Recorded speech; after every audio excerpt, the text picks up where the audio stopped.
Khalid Al-Gindi, Director of the Program on Palestine and Palestinian-Israeli Affairs here at the Middle East Institute. And it's my pleasure to welcome you to today's webinar discussion entitled Breaking Down Israeli Election Results. So as people file into the room, I'll just give some brief introductory remarks, and then we'll go jump right into our discussion. Despite facing ongoing corruption charges, Israel's longest-serving Prime Minister, Benjamin Netanyahu, has made a dramatic comeback and will return to power as head of a new far-right coalition government. In last week's election, the Netanyahu bloc won a solid 64 of 120 seats in the Knesset, putting an end to the political crisis and electoral stalemate that has plagued Israeli politics since 2019.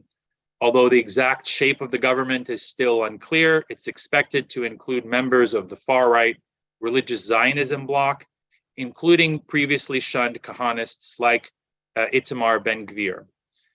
To help us break down the election results and what they mean for Israel, the Palestinians, and the region, we've assembled a really excellent panel of experts. You can find their full bios on the MEI webpage for this event, but I'll introduce them briefly here. First, we have Shira Efron, who is Director of Research at the Israel Policy Forum, and she is joining us from Israel. Also joining us from Israel is Iran Etzion, who is an affiliated scholar with us here at the Middle East Institute, and Shibli Talhami, joining us from the University of Maryland, where he is Anwar Sadat Professor for Peace and Development, and also a senior, non-resident senior fellow at the Brookings Institution. So the format is going to be pretty standard, moderated Q&A. I'll start off with some questions of my own, and then we'll take questions from the audience as well. You can submit your questions using the Q&A function at the bottom of the Zoom screen. And we'll try to get to as many of those as possible. Also, keep an eye on the chat window, the chat box, for things like Twitter handles and links to articles and other resources that are relevant to today's discussion. Finally, please note that today's webinar is being recorded. And with that, let's go ahead and jump right in.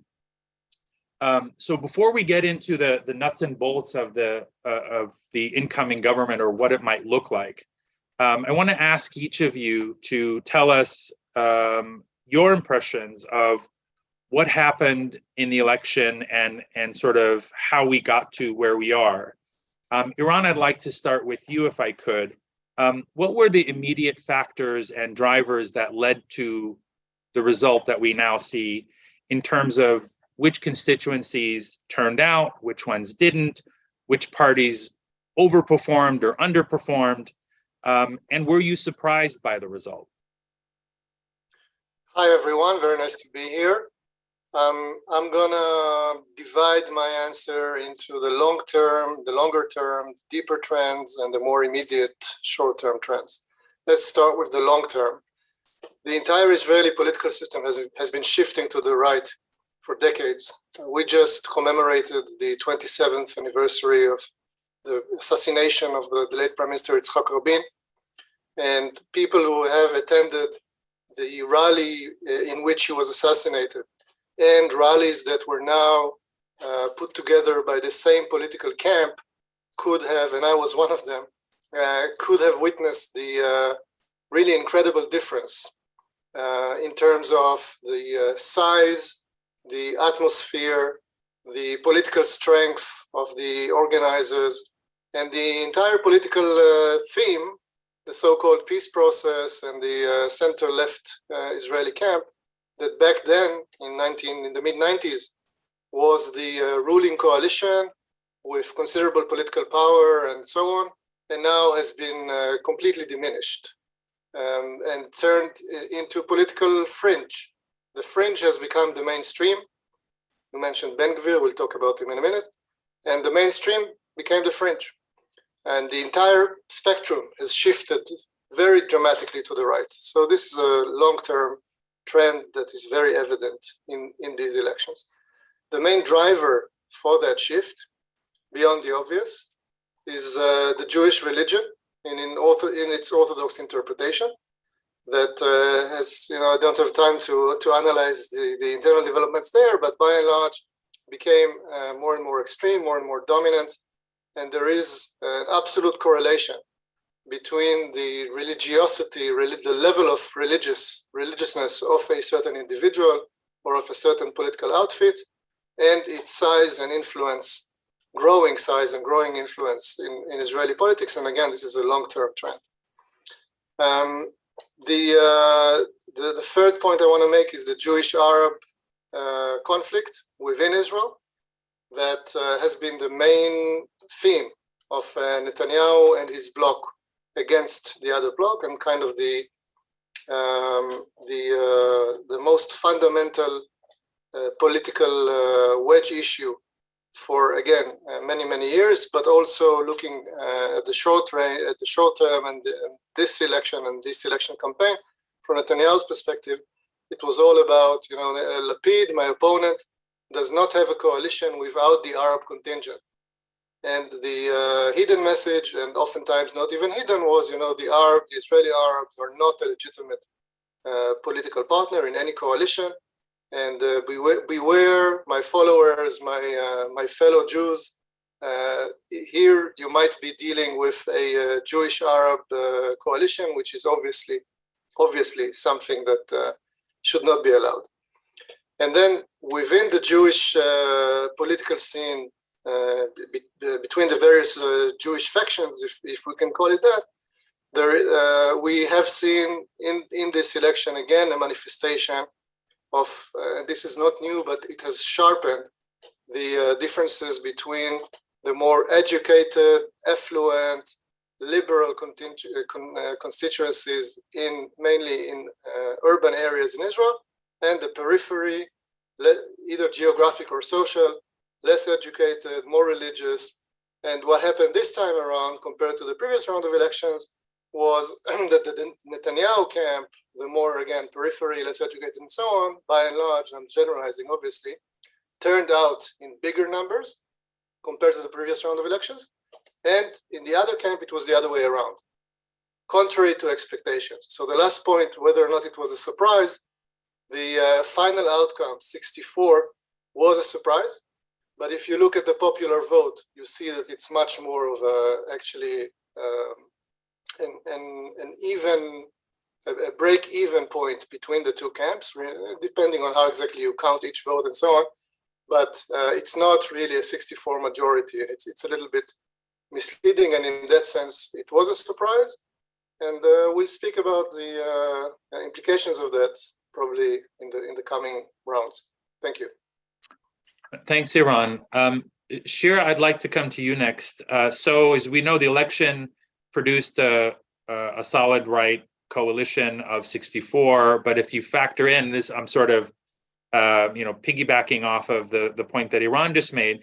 If you factor in the right-leaning parties of the anti-Netanyahu bloc, which are about 17 or so seats, isn't it the case that you have a kind of right-wing supermajority in the Knesset?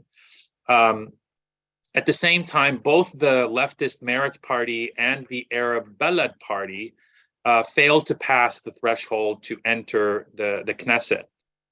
So has the election basically completed this evisceration of the Israeli left? And something that Iran also alluded to what extent was the success of the far-right ultranationalists a backlash against the inclusion of an Arab party in the outgoing government or the outgoing coalition? So that's a lot for you to unpack. I'll try. So thank you, Khaled, for having me here. And it's really good to be here with Shibli and Iran, my friends and scholars I tremendously respect. I think we have to understand that this concept of left in Israel is not the concept of left that you have in other places in the world. I just want to remind everyone, because Iran, you're talking now about Rabin, right? And the years between the assassinations. I was a kid there, but I remember that when Rabin became head of labor, there were fears that the right wing faction of labor is taking over the party. Okay, so think of the days we're talking about. There's been a shift to the right that's been gradual, and it's very difficult to speak about an ideological divide, ideological basis for all of this, because you don't have this, in Israel. I think most people, the public does support the government support. There's assisting. So the whole definition of what's left here or right, is it pro-Bibi or anti-Arab? I think it's not as we would think about progressive. In the US, the whole intersectionality, that if you have those values, they apply to every human being, right? It just doesn't work this way here. And when we can, and Shibli probably has data over this, but this is something we need to talk about. And you take this trend, and Eran mentioned it, that over the long run, you've had here a public that's been shifting to the right. And in Israel, unlike the United States and in Europe, it's the young population that is becoming more right-wing, more conservative, and more religious, which is really the trend. So you have that. You have the basically the counter response, which I think worked. It's one of those Netanyahu's brilliant things, but the narrative really was that there's an Arab takeover of decision-making bodies of the government. If you're both not here, Shibli and Khalid, but Eran saw all these campaign signs. They had one word on them, halas, which is in Arabic is enough, right? So this was the word in Hebrew, and you had very dark pictures in the same image of Benny Gantz, Yair Lapid, Ayman Uda, Ahmed Tibi, and Mansour Abbas. Now, of course, they don't all sit together because they have their own issues, but this was the idea. This is where our money is going, that this government gave 53 billion shekels to the Muslim Brotherhood. This was the narrative here. And, I even heard friends that said that they have to vote for the right, because if it's either an Arab party or either an Arab country or a religious country, they choose Jewish religious. So this actually worked. We also saw a huge turn out for the Haredi parties. I was actually really surprised at this. The numbers are now they're very organized body, but also after being away from the budgets for a year and a half, this is something that was also meaningful. And what Eran spoke about, I think the organization of the two sort of blocks was really a big issue here, right? You had one block, the Netanyahu block, that was like ironclad. We don't let any vote, any person escape. And then you had the other block, which was like a Swiss cheese. So many holes, you couldn't see even a block. You had, of course, Meretz and Labor that were small and tittering in this part of the bigger thing, but they could have had, a more solid party, refusal of Labor to unite. You had, of course, the Arab parties that we don't have to look at this public as a monolith, but they also had their disagreements and refused to support each other. And there's a lack of support in Yair Lapid that continues to this day. I mean, Avigdor Lieberman and Benjamin Gantz basically decided they're not going to recommend him to prime minister with the president. Now, you could say this is maybe a symbolic act, but this undermines his credibility as sort of as an alternative. So all these things together created a situation where, as Eran said, the popular vote is kind of equal, but all these factors culminate in this coalition that I don't know if there's going to be a way back. I'm hoping Eran can cheer me up, but if the left can resurrect from that, because it does mark the end, I think, sadly. Thanks, Shira. Shibli, I think for a lot of people, the big story is the meteoric rise of the far-right ultranationalists in the religious Zionism bloc, which includes people like Itamar Ben-Gvir and his Otzma Yehudit party, which traces its origins to Meir Kahane and the Kach movement, both of which were once banned in Israeli politics and politically shunned as racist and even as terrorist. As a pollster and as someone who has observed Israeli public opinion, what do you see as the underlying trends that led to this result? And what does the election tell us about where Israeli society and electorate is more broadly? Thanks, Khalid, and it's really good to join Shira on Iran. First, I think that it's you put your finger on the most important development, obviously, in the Israeli election. That is that if I were to have a takeaway here, it is the expansion and legitimation of Jewish supremacy in Israel and the marginalization and continued delegitimation of non-Jewish citizens of Israel. And I think that is really the biggest takeaway. It isn't that this takeaway is based merely on this election. Iran was right to distinguish between long-term trends and this election. In fact, the remarkable thing about this election is there was very little shift across blocks in terms of the electorate. In fact, roughly with give or take a few thousand votes, the pro-Netanyahu bloc and the anti-Netanyahu bloc got roughly the same numbers. Netanyahu bloc got a little more, but not much more. It's not like a shift. There was no shift in the electorate. There was a high level of participation, but it also happened across the board, including among even Arabs who were not expected to vote in large numbers. They also did.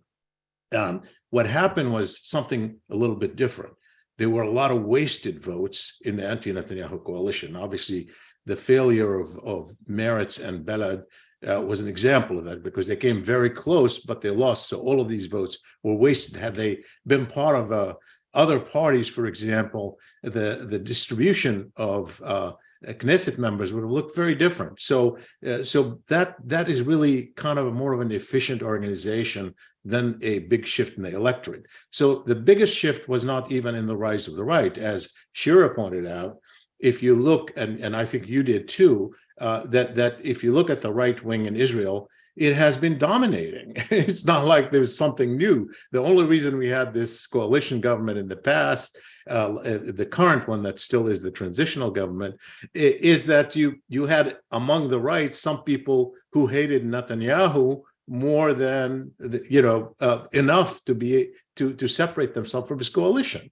So the right wing in Israel, particularly among Jews, has been dominant in recent years. And that is reflective, as Iran said, of some really important trends in Israeli society that we have to understand, particularly among Jews in Israeli society.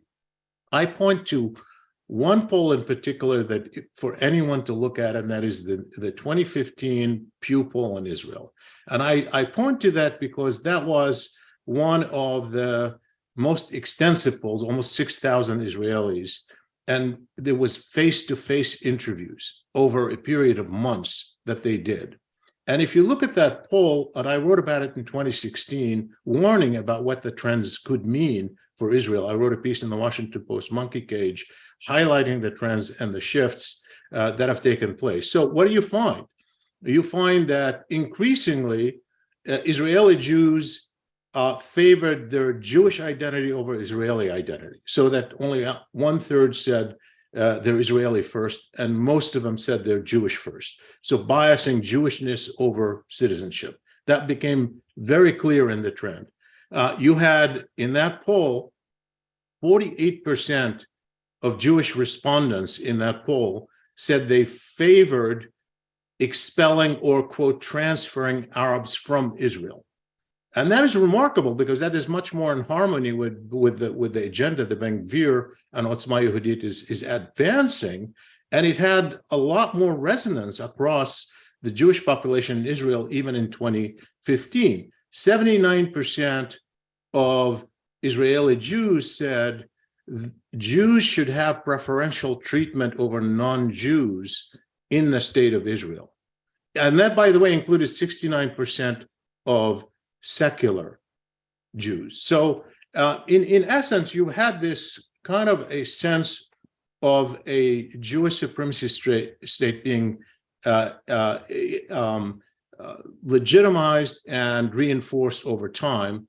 And obviously, the discourse about Jewishness and the state, including internationally, including from the US, has reinforced that. So I don't think, the rise of Ben-Gvir has been a huge surprise. It is that it became legitimized institutionally in Israel that is a surprise. And obviously, the fact that they become the third largest party in Israel is shocking in historical perspective, but not shocking in terms of where the population is. And so I think we have to come to recognize that. One final point I want to make with that takeaway. I think that, there's always been this debate about, is it too late for two states? What do we have now? Is it one state? Is it two state? What is it? Is it the state of Israel occupying the West Bank? Have the boundaries along the West Bank and Israel, have they now disappeared? Now you have to keep in mind that now you have a coalition that just sees no boundaries. They are acting as if there's only one state. They see very little difference between Palestinians in the West Bank and Palestinians in Jaffa. Now, I don't say that, about everybody in that coalition, but certainly the view that is being pushed by Otzma Yehudit and many others, not just Otzma Yehudit, is one that does not. Netanyahu wants to annex, right? At least good parts of the West Bank. So now this really should impact the discourse of how we think of Israel-Palestine. Should we take it into account that at least the Israeli government is dealing with it as if it's one state and paying lip service to everything else? And should we address that a little bit differently in our discourse? Thank you. Thanks for that, Shibli. So looking ahead, I want to come back to you, Iran. Tell us your impressions of where you see how this government is likely to take shape. As we know, Netanyahu is now in the midst of negotiations with his various coalition partners. So where do things stand as far as the government formation process? What do we know so far about the who will be included? Is the inclusion of Ben Gvir and Smotrich of the religious Zionism bloc, is this a foregone conclusion, or is it still something that can be avoided, or is Netanyahu even inclined to not bring them into the government?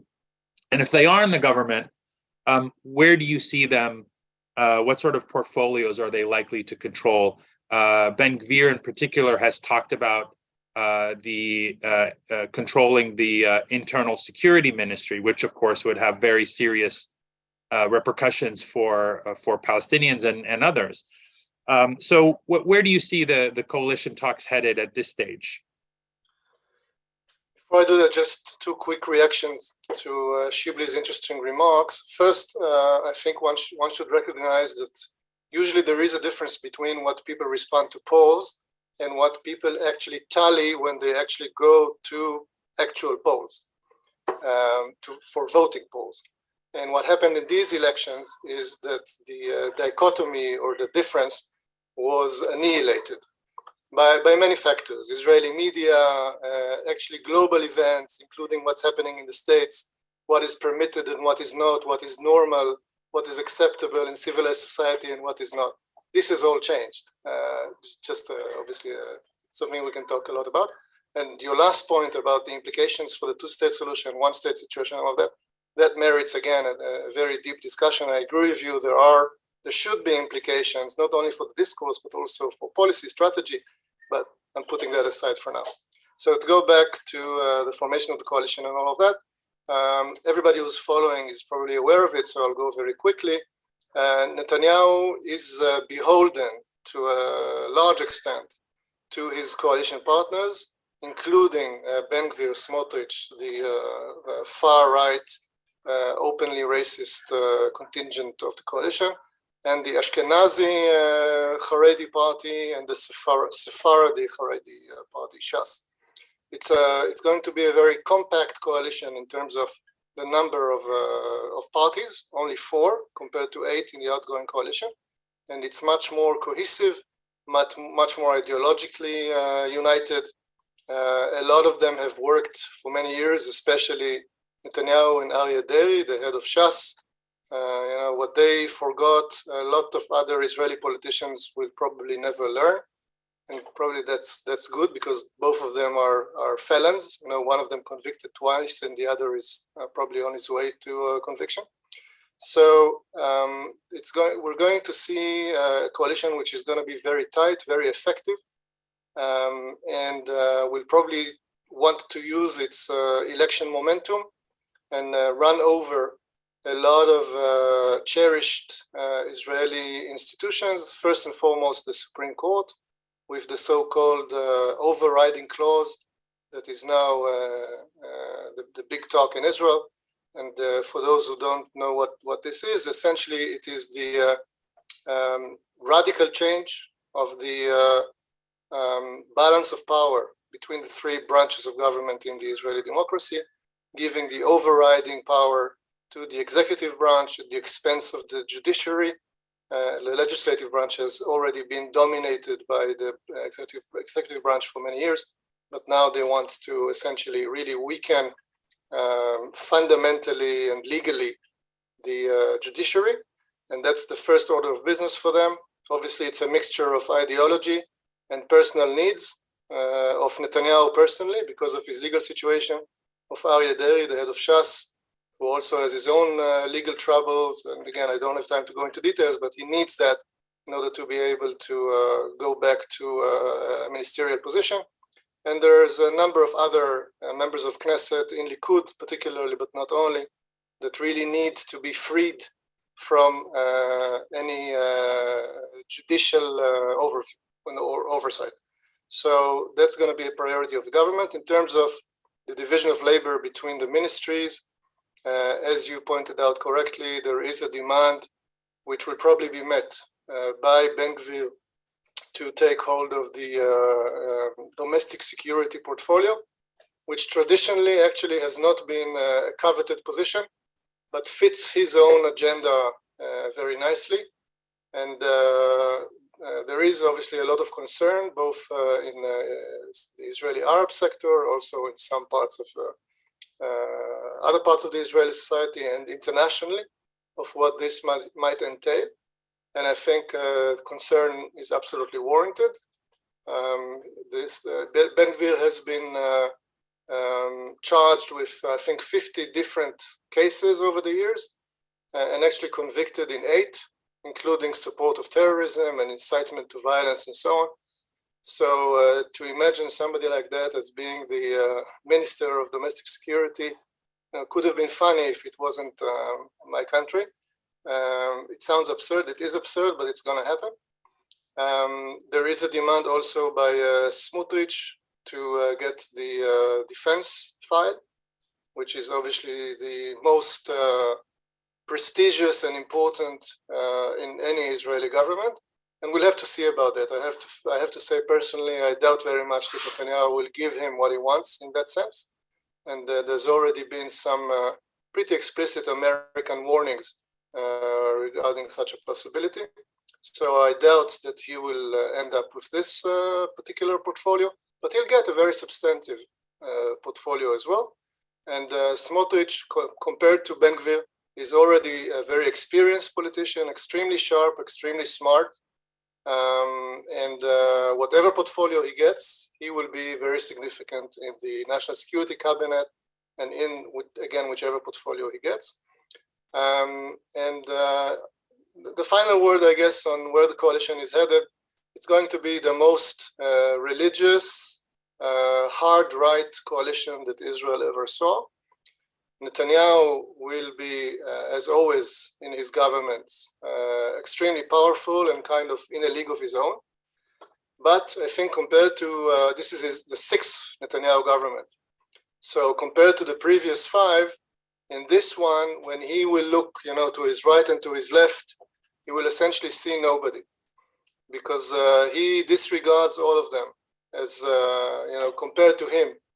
He doesn't really have any personal appreciation for any of them, perhaps with the exception of Aryeh Deri, as I said before. But he has his own silo, his own concern. He usually doesn't meddle in high strategy, the Israeli-Palestinian issue, the Iranian issue, and all that. So if and when the big issues of Iran the two-state solution or annexation and all of those issues that Americans following Israel usually follow those issues, and justifiably so, it will be all about Netanyahu. There will be no other person or minister in the cabinet or in the government or in the coalition that will have any significance whatsoever. And from the perspective of, let's say, an American administration, that usually what they do in such circumstances is they try to pick and choose and identify partners for a serious dialogue on these issues. In this government, they will have a very, very hard time finding somebody like that. I'll stop here. Thanks, Iran. Shira, what's your take on the shape of the new government? We heard about a little bit about the agenda or what is likely to be the agenda of the incoming coalition, the focus on the judiciary. Also, a big priority for Netanyahu will be his own trial. So what is Netanyahu likely to do and to trade in return for making his legal problems go away? What does this coalition mean for, some of the other things we've heard is this is a coalition that will look at things like education and the curriculum, LGBTQ issues and other sort of culture war issues. What does it mean for Israeli society at large, for what a lot of people see as democratic backsliding, for the future of Israeli governing institutions? If you could, give us your thoughts on what this means for Israeli governance and its democracy, at least within its borders. Sure. I do have to respond, I think, to some of the things that Shibli and Iran said. So first of all, Shibli, the Pew survey is definitely was an important data. But if you look at even INSS polls throughout the years and even surveys I did with the RAND Corporation, we saw there's a prioritization of the Jewish value over democracy. And I remember in one of the focus groups I did, even speaking with the moderator, I said something about democracy, and they said, yes, democracy for the Jews. So it's just an anecdote, but I think it clarifies something. And when Israelis speak about, not all Israelis, of course, but when we talk about this constituency and they talk about democracy, they see democracy as the rule of majority, but not minority rights, human rights. So the whole definition of democracy, I think, is just much more narrow here. I think when you speak about the one state, we do have to be a little bit careful with this. This is the vision of Smotrich. I read his document in Hebrew and in English. At least he has an ideology and he presents it candidly, and we're not hearing it from the other side. And this is his vision, right? We'll have one state here and the Palestinians will be second-class citizens. And if they're unhappy, they're encouraged to leave. I don't know that the rest of the coalition is thinking that deeply about these issues. It's not that they want a one state instead of one state. I think they all would be comfortable with Palestinian autonomy, which in their mind is not a one state. Of course it is, but it's not a one state. And as long as the Palestinian Authority is an intermediate that runs the Palestinian affairs, this is not even a question, right? So we need to be clear-eyed on this, because even within this coalition, and we can survey them, but it's not that there's a majority wanting to run the day-to-day lives of the Palestinians. It's more just not giving them self-determination, which is a little bit different. On the coalition, what I'm hearing from today, I don't have any, but from sort of the political echelon, people that are involved, what I'm hearing is that it seems that Smotrich could actually, this whole thing with the defense ministry is not going to happen, and he doesn't even want it for real. He wants the treasury, the finance ministry. They all want the finance ministry, but Smotrich could get finance ministry, which means immense budgets for his constituents, which obviously is the West Bank. There are other things also, but it's a lot domestic security, homeland security, Ben Gvir, it looks likely. I do need to say, in Israel, the Department of Homeland Security, they don't really control the police, so he's not going to control the police. But he could create a lot of damage in this position, more than he does so today for symbolic reasons. But it's not like he's going to be able to control the police, but he can. What one of his flags is that he will lead to severance of the conditions of prisoners, security prisoners in Israeli prisons. So this is something that he can probably have some influence in. Aryeh Deri in Interior Ministry, Shas, Haredi, a lot of implications, nation state bill, law of return, family unifications, even some of the things we did that were short of ideal, but that this government did. This is going to be in his hand. And Gallant, Yoav Gallant, who was almost chief of staff and wasn't chief of staff, looks like he's going to be he's most likely for the defense ministry. We don't know still head of the National Security Council. It could be like someone like Ron Dermer is a name that's being thrown out there, obviously with some complex ties in Washington. And then when we talk about what are the implications of this, I mean, I think that we can rank them. I'll talk about the domestic arena. It's what Iran started with. It's the democracy and the rule of law. And it's bulldozing the Supreme Court of Justice. If a law is not a law, then you can cancel any law. What does it mean? For anything. And then with the Palestinians, it's true that Netanyahu is the ultimate word. He's the most important one. He was mostly cautious. He's going to make decisions about the Palestinian front and Iran, but his coalition create the conditions in which he would have to function. They can steer up tensions in ways that would be very dangerous in the West Bank and in Gaza, in ways that he would have to be reactive and respond to them. So it does matter the context that he works within, and he's going to be the liberal mark of this coalition. So this is what we're talking about. The next thing, so with the Palestinians, I mean, we're going to have the budgets for settlements, Temple Mount, which is basically like the playground, right, for Ben Gvir. That's where he goes when he wants to have some fun. Security prisoners, settler violence is going to be completely whitewashed, even more than we're seeing today. And then also, Iran mentioned it, this sort of like the concept, and Shibli also, the Israeli-Arab relations within Israel, right? The Israelis of Palestinian descent, which is going to be a big thing. I actually think that LGBTQ and like soccer games on Shabbat are the things that are easiest to scare the sort of liberal constituency from Tel Aviv. But they're not going to touch them because this is what the media likes and media cares about. It's so immediate, it ties on the lives of people, but instead they will go for bulldozing the Supreme Court and all these other things that eventually would make are more important for the character of this country. I mean, obviously, the other topics are also important, but I think those are the easiest ones to hang on, but those are not going to be changing. Thanks, Shira. Shibli, I want to come to you. It would seem that Palestinians, both citizens of Israel and in the occupied territories, would be another easy target, I think, for or vulnerable constituency for this new government.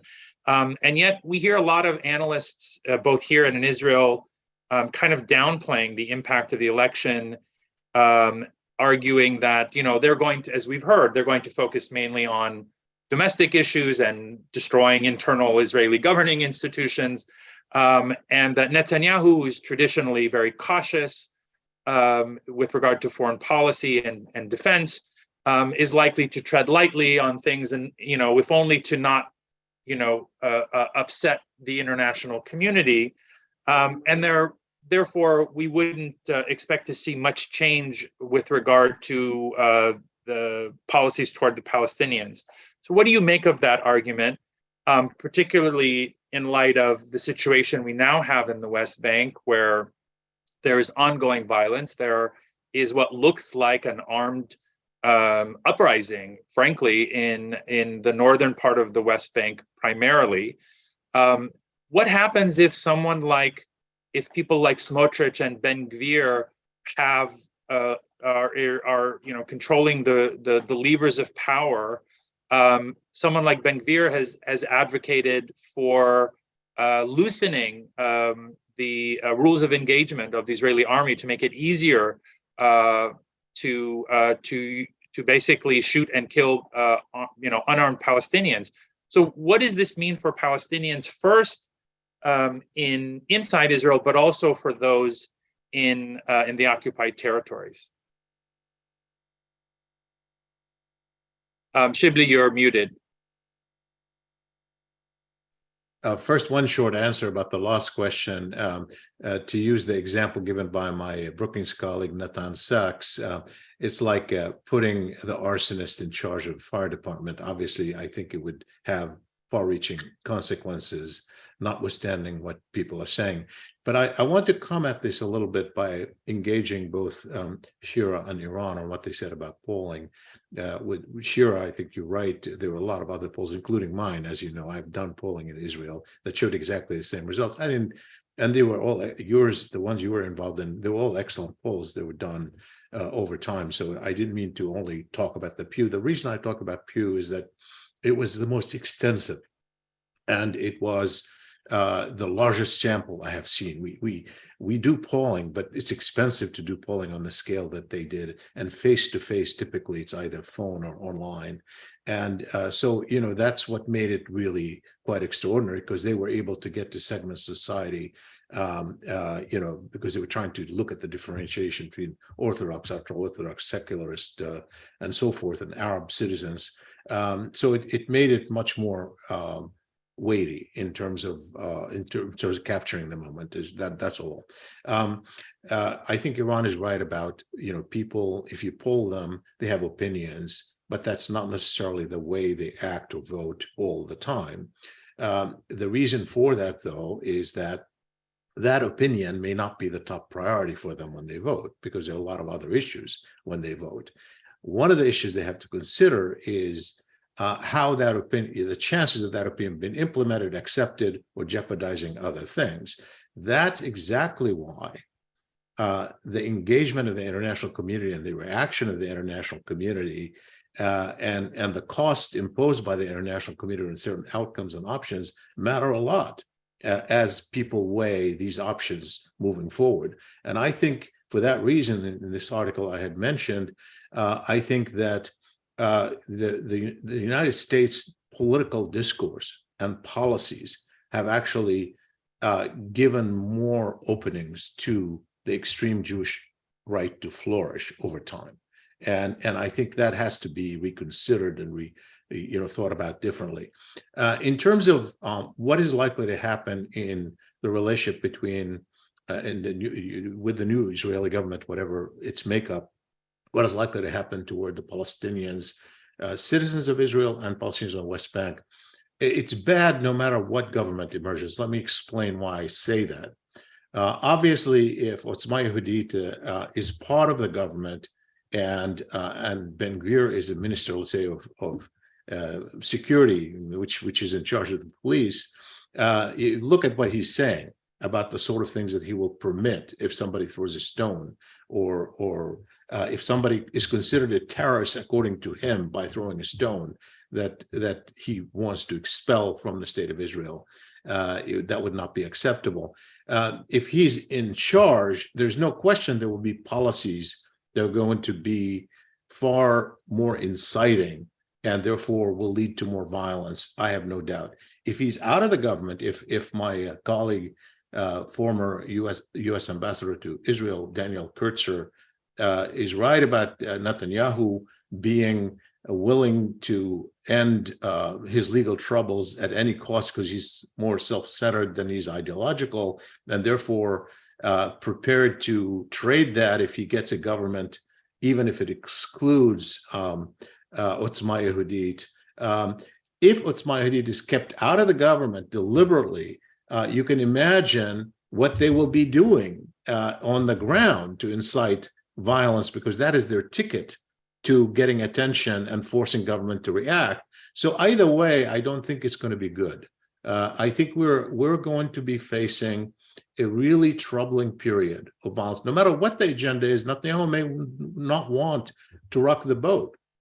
And he may have other issues that he wants to focus on, including Iran, by the way. That the Iran nuclear deal now becomes a bigger issue now with the probability high that Republicans will control the House and he'll get support criticizing Biden administration policy on Iran. That issue is going to be elevated no matter what in the conversation. So we're going to see things that are going to be different from what we have been seeing in the past year, for sure. Thanks, Shibli. I want to turn now to the question of how the Israeli elections, what are the implications for the region and the broader international community? Obviously, there is a lot of concern, and in some cases alarm, about the results. Iran, I want to start with you on the U.S.-Israel relationship, which, as you know, is historically quite strong and very much unlike the U.S.-Palestinian relationship, traditionally has been immune or delinked from either the peace process or Israel's actions toward the Palestinians and the occupation in general. And we saw this recently in President Biden, when he's made clear, and when he called Netanyahu to congratulate him, that Washington remains unwavering in its support for Israel and its commitment to working with whichever government is in power in Israel, regardless of where they may stand. At the same time, we see a lot of voices, including in the U.S. Jewish community, as well as in the Democratic Party, who've been warning that the inclusion of people like Smotrich and Ben-Gvir in the government would be a sort of red line that could harm U.S.-Israeli relations. And there are reports that the administration is itself looking for ways to deal with this, possibly simply avoiding dealing with those particular individuals if they should become ministers, similar to what the United States did with Ariel Sharon after 1982. So will the U.S.-Israel relationship just continue as business as usual, or could this actually be an inflection point that could damage the special relationship?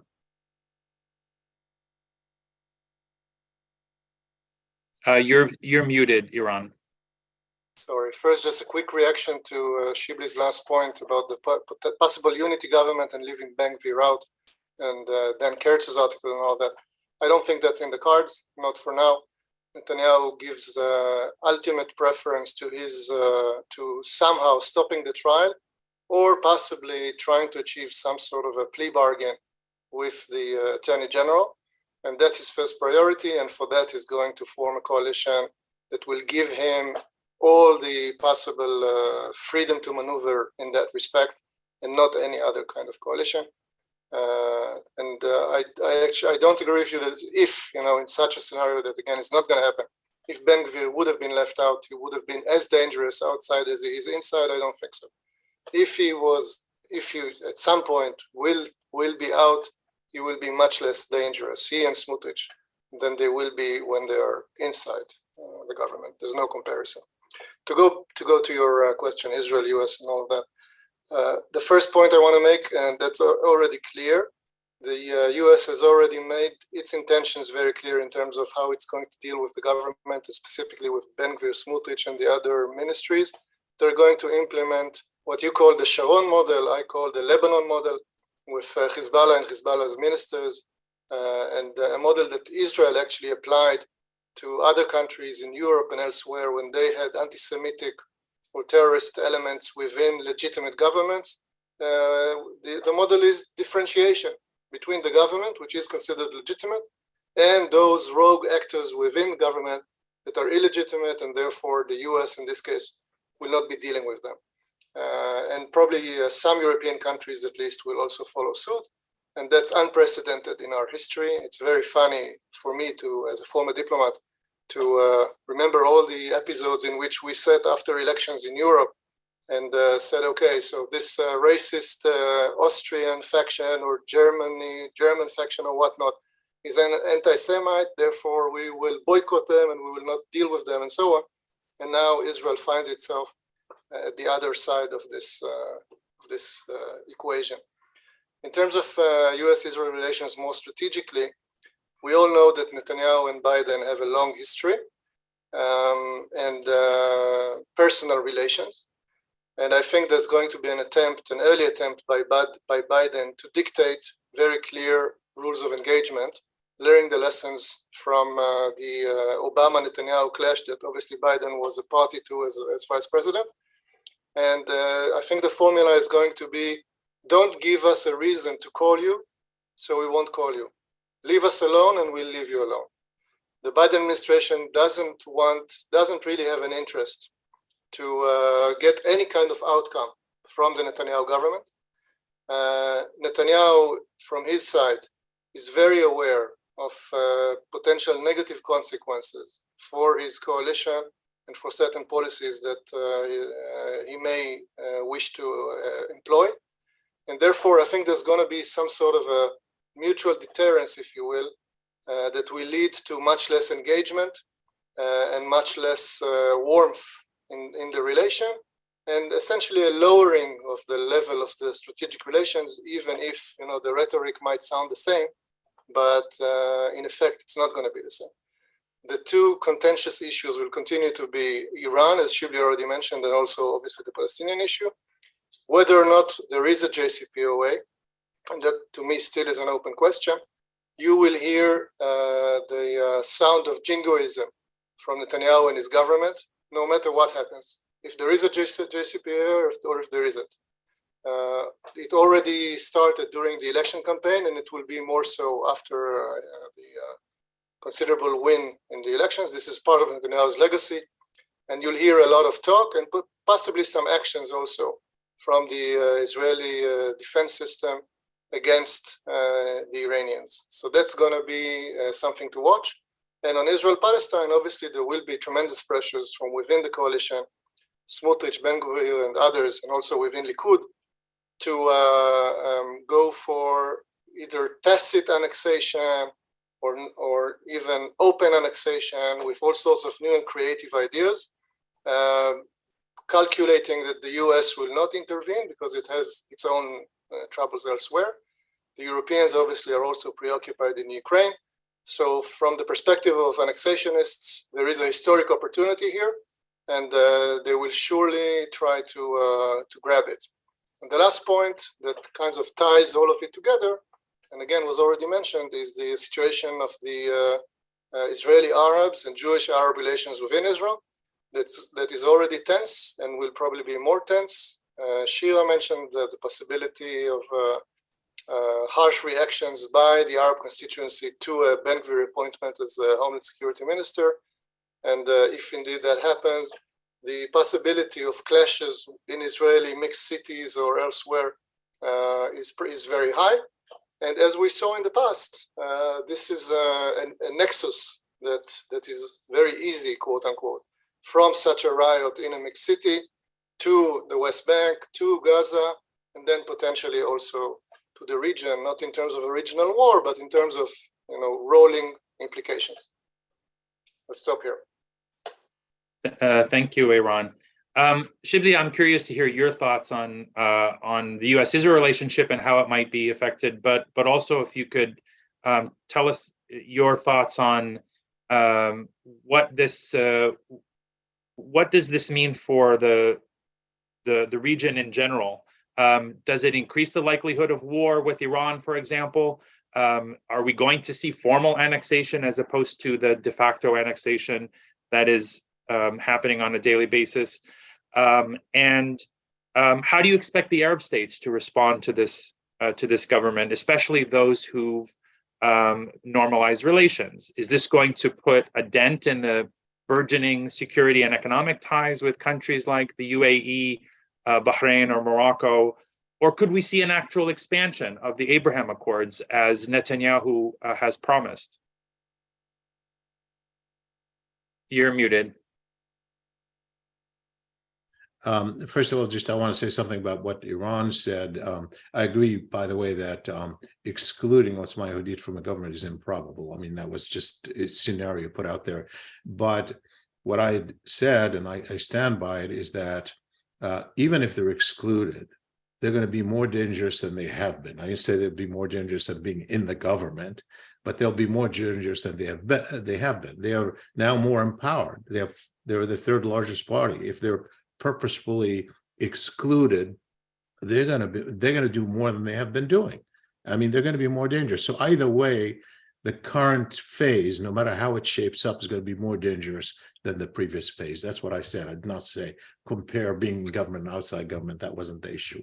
I think with the Biden administration, obviously, one reason why the administration hasn't done much on this issue, regardless, is this is not a top strategic priority given everything that the administration is facing, and the president has wanted to put it aside with some limited priorities, like keeping Netanyahu out of government. He thought he was doing. I mean, honestly, many of the things that he did for the prior government was under the pretext that no, even if they're not moving toward peace or not acting enough against settler violence and so forth, they were at least keeping Netanyahu out, which was even worse than this. And obviously, this is not what we ended. I opposed his visit to the Middle East, and I suggested that he shouldn't undertake it, in part because the administration thought that by going there, they're going to preserve the coalition government in Israel. And obviously, that's when they stated it was before the government collapse, and they still went there when Lapid became the transitional prime minister. It didn't happen. So I think that this is not a priority issue for them. They would like it to go away. They feel the pulse in Congress and among pro-Israel groups, and it's going to matter whether you have Republicans control the House and possibly even the Senate, although that's distant. In terms also of where the pressure is going to come in from Congress. So I think their instinct will be to not enter into a major confrontation with Israel if they can.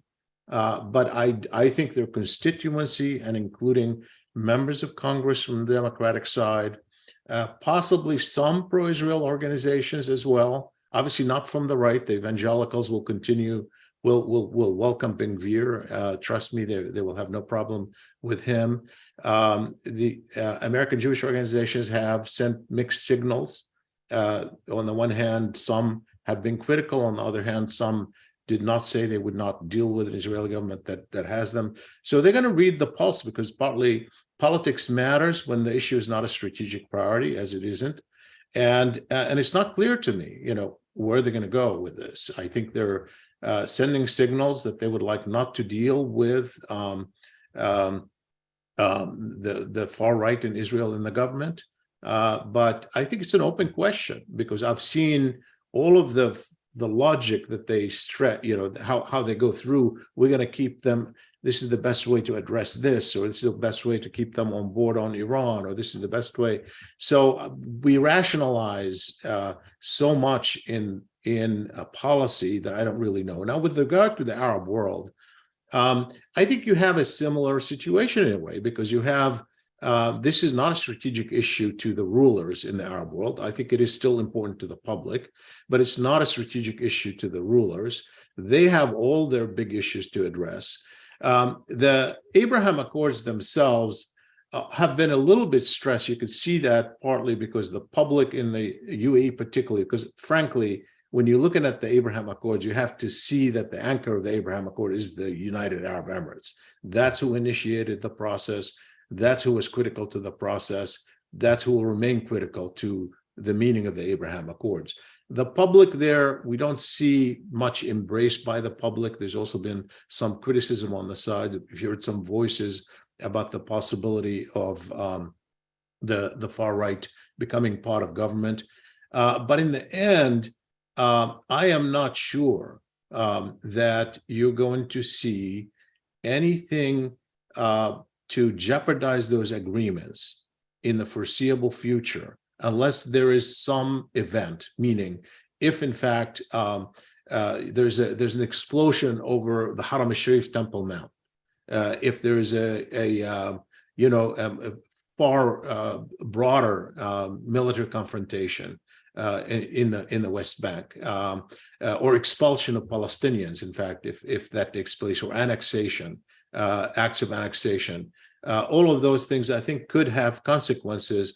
But if in fact Iran is right that Netanyahu is going to try to keep away from direct confrontation that might jeopardize the coalition and its relation to the rest of the world, I don't think it's going to matter too much to Arab rulers. Thanks, Shibli.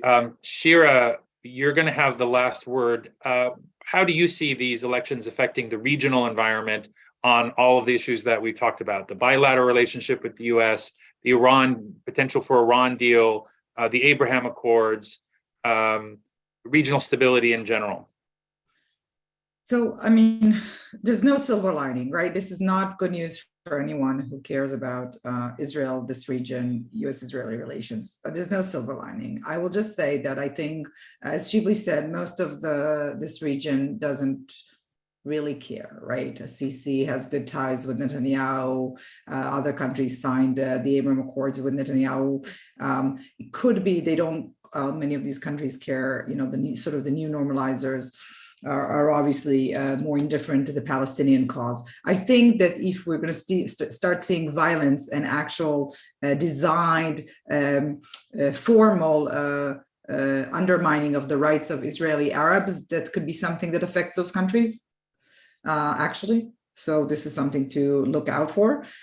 Turkey could be interesting, just normalized ties. There's really animosity between Netanyahu and Erdogan. Erdogan already said it's fine. We want to continue the normalization process with Israel. We'll see. Jordan is panicking, understandably so. So I think this is something, and ties with Jordan have been, ebbed and flow, but there's been a lot of attempts to fix ties. We saw now President Herzog in Sharm el-Sheikh at COP27 meeting with King Abdullah, trying to calm things down. But I think the Jordanians believe that Netanyahu really sees Jordan as Palestine or people around him, and they are panicking. With Iran, it's true, we have those leaks that Netanyahu government is going to strike Iran. The same obstacles and barriers that were for attacking Iran, striking Iran militarily a few weeks ago are still there. Netanyahu hasn't done it before. I'm not sure the gaps are so big on Iran between Benny Gantz and Netanyahu himself. But I also don't think there's going to be an agreement now with Iran selling drones to Russia and the domestic issues in Iran. It's hard for the Biden administration, so we might not see it. But of course, it's escalatory, right? It's all escalatory. I think maybe the final word to say, and it might be a wild card. Russia is very happy that Netanyahu is back. He and Putin, they have a good rapport. It's the same style of leadership. But, Netanyahu did say that he's going to arm Ukraine. And this could be a very interesting tactic if he does so, right? If he says, okay, I'm going to support Ukraine. I'm going to give you what you want. There's a lot of criticism on Israel not giving enough to Ukraine, right? Saying the right words, but not actually, talking the talk, but not walking the walk. And if he does say that is a way to normalize his way and giving the international community what they want on the most pressing issue so that they leave him leave him alone at home, this is something to look out for on Ukraine, on China, obviously, because he developed Israeli-Chinese ties, which are the big U.S. the U.S. Strategic issues. But on all other stuff, we can just hope that he reins his coalition folks in. That's it. Thank you, Shira. Unfortunately, that's all the time that we have. I want to thank our panelists, Shibli Talhami, Shira Efron, Iran Etzion, for an excellent discussion. And thank you all for joining us, and we hope to see you again at a future MEI event. Bye-bye. Thank you.